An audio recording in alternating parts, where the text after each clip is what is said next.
So what are electrolytes and why do we need them? First thing, electrolytes are basically salts. Some examples of common electrolytes that we ingest can include sodium chloride, potassium chloride, potassium phosphate. It's important to notice that all these are electrolytes, and what makes them electrolytes is when you ingest them, and they are exposed to the aqueous or fluid environment of the body. For example, I'm a 70 kilogram male, so 45 liters of me is water. So inevitably, whatever you ingest is going to get exposed to water. So these are your basic and most common electrolytes that you would digest, of course. But what really happens inside is when exposed to water, each atom splits and form charged atoms or elements that we call ions.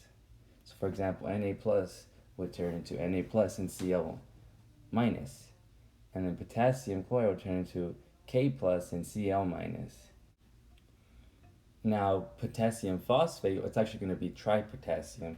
So it's going to split into three potassiums, 3 plus potassiums, and then it's going to split into HPO4, which would be the phosphate. Now, the question is, why do we need the OK when we look at our body? Our body is made up of cells, and our cells will have water inside and water outside. And the thing that is different, these ions are distributed differently either inside or outside. For example, when we look at the sodium, most of the sodium is sitting outside the cell. It's called an extracellular cation. And most of the chloride is sitting outside the cell. Now that's called an extracellular anion. And if we look at the potassium, most of the potassium is sitting inside the cell, and that's an intercellular cation. And then when we look at the phosphide, it's going to be sitting inside the cell as well, and that's called an intracellular. And again, the importance of all this is the water inside. Outside the cell moves in accordance with concentration and charge differences. Let's have a look. If you add up all the negative charges and positive charges outside and add up all the negative charges inside, they balance each other out. There shouldn't be an overall charge difference. That means that if water is going to move, whatever water moves out will move back in, no net change.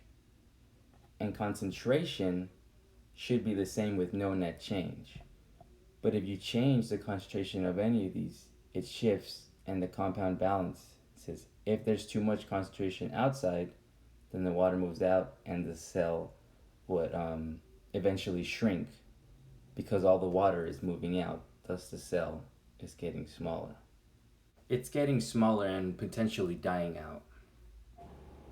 But in addition to that, these ions are important in other physiological processes, such as sodium and potassium are important for neurons to send signals called action potentials, and potassium is good for bone energy, and chloride is good for neurons to send neurotransmitter signals. Thus, these are the importance of electrolytes.